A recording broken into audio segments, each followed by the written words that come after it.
নমস্কার বন্ধুরা, live and cooking চ্যানেলে আবার একটা রেসিপি নিয়ে চলে এলাম। দেখো, একটা চিকেনের রেসিপি আছে এখানটায়। এই চিকেনের রেসিপিটা, চিকেনের পরিমাণ ছিল প্রায় 4 কিলো। আগে আমি এটা হলুদ, লঙ্কা আর সামান্য তেল দিয়ে ম্যারিনেট করে রেখেছিলাম প্রায় ঘন্টাখানেক। একটা বড় কড়া বসিয়ে দিয়েছি, কড়াতে তেল দিয়েছি, দিয়ে আলুগুলোকে ডুমো ডুমো করে কেটে রেখেছিলাম, সেগুলোকে সামান্য লবণ দিয়ে ভালো করে ভেজে তুলে নেব। বন্ধুরা, আজকে একটা বাড়িতে ছোট্ট করে অনুষ্ঠান ছিল, মানে আমার দাদা ও দিদিরা এসেছিলো, সেই জন্য এখানে চিকেনের একটু পরিমাণ বেশি ছিল। সেই চিকেনটাকে একটু অন্যভাবে রান্না করেছিলাম, সেইটাই তোমাদের সঙ্গে শেয়ার করছি। আলু ভাজা হয়ে গেলে তুলে নিয়েছিলাম, নিয়ে যে তেল ছিল সেই তেলে গরম মশলা, শুকনো লঙ্কা, জিরে প্রথমে ফোড়ন দিয়েছি, তারপর কেটে রাখা পেঁয়াজগুলোকে দিয়ে একটু ভালো করে ভেজে নেব। দেখো, এখানটায় দেখতেই পাচ্ছ পেঁয়াজটা মোটামুটি ভালো ভাজা হয়ে একটু নরম হয়ে গেছে। এবার এখানে রসুন বাটা দিলাম। বেশি মাংস হলে বেশি মশলা দিতে হবে এমন কোনো কথা নেই। মোটামুটি এখানটায় প্রায় 2 চামচের মতো আমি রসুন বাটা দিয়েছি, আর 2 চামচের সামান্য একটু বেশি আমি আদা বাটা দিয়েছি। 2.5 চামচ দিয়ে এটা রসুন, পেঁয়াজ আর আদা খুব ভালো করে আমি ভেজে নেব। নেওয়া হয়ে গেলে দেখো, হলুদ গুঁড়ো দিয়েছি। এখানে বেশি হলুদ গুঁড়ো এই কারণেই দিলাম না, যেহেতু মাংসে আগে হলুদ আর লঙ্কা দিয়ে ম্যারিনেট করে রেখেছিলাম। দেখো, কাশ্মীরি লঙ্কাও দিলাম, দিয়ে ভালো করে মশলার সঙ্গে এটা ভেজে নেব।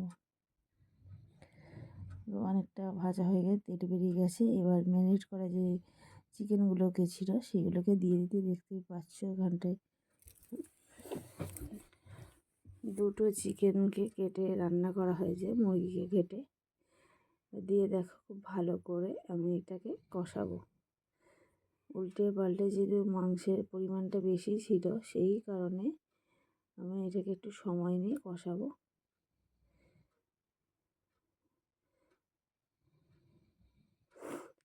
তা বন্ধুরা, যখন বেশি পরিমাণ চিকেন রান্না করবে তোমরা এরকমভাবে করতে পারো, খেতে খুবই ভালো লেগেছিলো এবং ভালো হবে।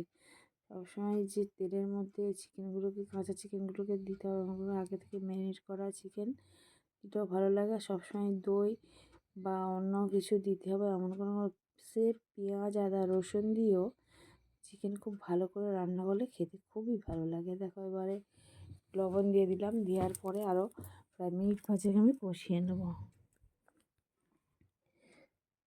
আর কষানোর পরে যখন চিকেন থেকে তেল বের হবে, দেখতেই পাচ্ছ তেলটা বেরিয়ে গেছে অনেকটাই। আগে থেকে আমি কিন্তু চিকেনের বেশিরভাগ সময় তোমাদেরকে বলেছি যে আমি গরম জল করে রাখি, সেই গরম জলই আমি দিই। আগে থেকে আমি পাশে গ্যাস ওভেনে গরম জল করে রেখেছি, সেটাকে দিয়ে দেবো। দেখতেই পাচ্ছ চিকেন থেকে অনেকটাই তেল ছাড়তে আরম্ভ করে দিয়েছে। এখানে চিকেন হয়েছে কষানোটা প্রায় কমপ্লিটের মুখে। আমি আগেও বলেছি যে চিকেন যত ভালো করে কষবে তত খেতে ভালো লাগে। আর দেখো, এখানটা আমি কিছুটা গরম মশলা দিয়ে দিলাম। এখানটায় গরম মশলাটা জল মানে নামাবার আগেও দেওয়া যেতে পারে, আর কষানোর সময় দিলেও ভালো লাগে। কষানোর সময় দিয়ে দিলাম, দিয়ে ভেজে রাখা আলুগুলোকে দেবো, দিয়ে প্রায় আরও মিনিট 3 আমি আলুর সঙ্গে চিকেনগুলোকে ভালো করে কষিয়ে নেব। তাতে আলুর মধ্যে চিকেনের ফ্লেভারটা খুব ভালোভাবেই চলে যায় এবং আলুগুলো খেতেও খুব ভালো লাগে। দেখো, এখানটা কমপ্লিট হয়ে গেছে। বন্ধুরা, আমার এই চিকেনের রেসিপি যদি তোমাদের ভালো লেগে থাকে অবশ্যই লাইক করবে, কমেন্ট করবে, শেয়ার করবে। আর যারা নতুন বন্ধু আছে চ্যানেলে সাবস্ক্রাইব করে পাশে থেকে। দেখো, কমপ্লিট হয়ে গেছে। এবার গরম জল আমি করে রেখেছিলাম, সেই গরম জলই আমি দিয়ে দিচ্ছি। এই গরম জল দিলে কী হবে, মাংসটা তাড়াতাড়ি সিদ্ধ হবে এবং সময়ও কম লাগবে।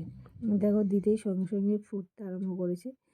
আর চিকেনে গরম জল যে সেটা খুবই ভালো। ঠান্ডা জল দিলে মাংসটা একটু টেনে যাবে, আবার সিদ্ধ হবে, সেই জন্য সময়ও লাগে, মাংসটা শক্ত হয়ে যায়। এখানে একদম নরম মাংস থাকবে। দেখো, মাংসটা ফুটছে। আর তোমরা যে যেমন গ্রেভি রাখবে সেরকম, আমি খুব বেশি গ্রেভি রাখিনি, ঝোলটা রাখিনি, কেননা আরও অন্যান্য যে রান্না হয়েছিল সেই কারণে। দেখো এখানে অনেকটা হয়ে এসেছে, দেখবে খুব সুন্দরভাবে সহজেই করা যায়। তা বন্ধুরা দেখো এখানটায় প্রায় হয়ে এসেছে। এবারে এখানটায় তোমরা ধনেপাতা দিতে পারো, আদার্স মশলা, একটুখানি চিকেন মশলা দিতে পারো, কিন্তু আমি দিইনি। কমপ্লিটের মুখে বন্ধুরা। তা বন্ধুরা আজকের আমার এই চিকেন রেসিপি এই পর্যন্ত। আবার নতুন রেসিপি নিয়ে তোমাদের সামনে চলে আসবো। তুমি ভালো থেকো, সুস্থ থেকো। আর দেখো হয়ে গেছে, এবার আমি নামিয়ে নেব। আর যেহেতু অনেক পরিমাণ ছিল সেই জন্য আলাদা করে কোনো পাত্রে আমি নামাইনি, কড়ার মধ্যেই ছিল।